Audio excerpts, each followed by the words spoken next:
Dwayne here, PhoenixTypewriter.com. Got us a Smith Coronet typewriter here. This is really the same as their manual typewriters, but it is an electric typewriter. A Coronet Electric 12 to be exact. They made a lot of different versions of the manual typewriter and the electric typewriter. Basically, it's the same machine underneath the covers. Keys are a lot of times exactly the same. These are all, levers are all exactly the same. Manuals and electrics, the lid, a lot of times if you get the good model, the lid retracts. So you can get access to the ribbon here very easily. Very straightforward machine. We reconditioned this one, is ready to go.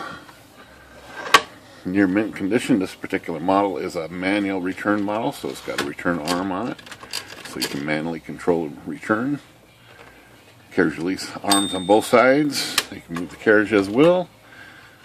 Margins back here, very simple sliders with a little stand back here for the paper.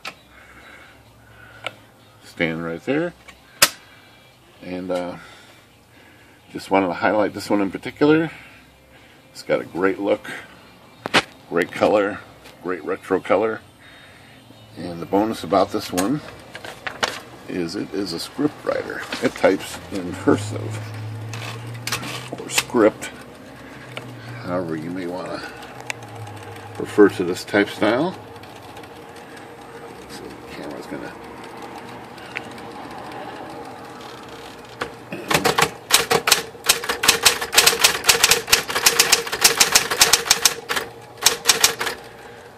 very nice. It's very fast. Probably could set a speed record on this machine if you wanted to. Power space. Everything is nice about this machine. Mint condition inside and out, everywhere. And it's going to be for sale. This is one of our machines that we got ready for sale. Smith Coronet Electric. They did make a lot of different models of electrics. This is the nice, a little older, it's probably 1965 I think. And it's just got the classic look. Works perfect still after we get through with it. And just thought I would highlight this typewriters. Phoenix Typewriter, good day.